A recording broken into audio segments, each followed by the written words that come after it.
going to do today is talk about the cryosphere.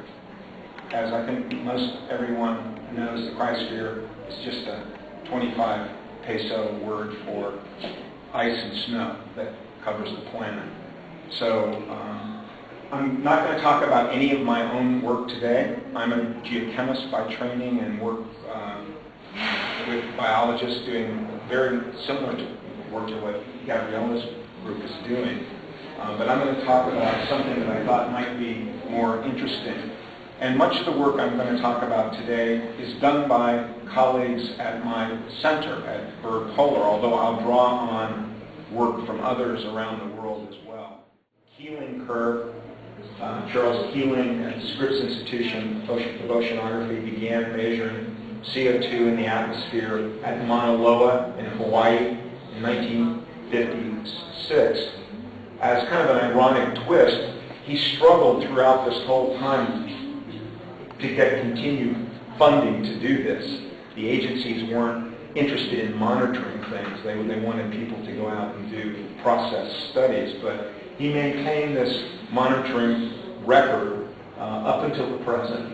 And of course what it shows is the gradual increase of CO2 in the atmosphere over this time period, an average of about 1 ppm of CO2 per year.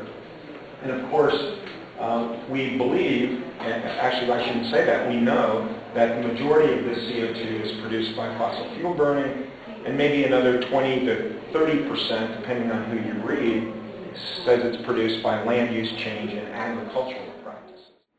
Yeah, there was a lot of work done in the 90s looking at UV radiation and both plants on land, like the lichens, and also marine plants.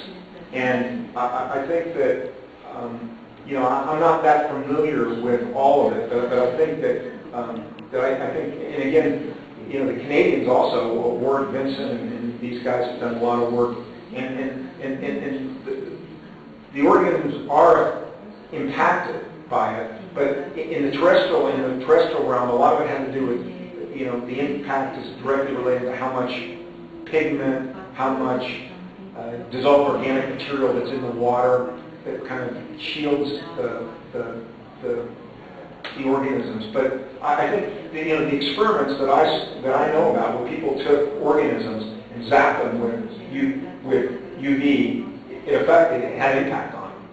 So especially thank the embassy here in Montevideo and the State Department of the U.S. for supporting my trip here to Montevideo to meet with all of you.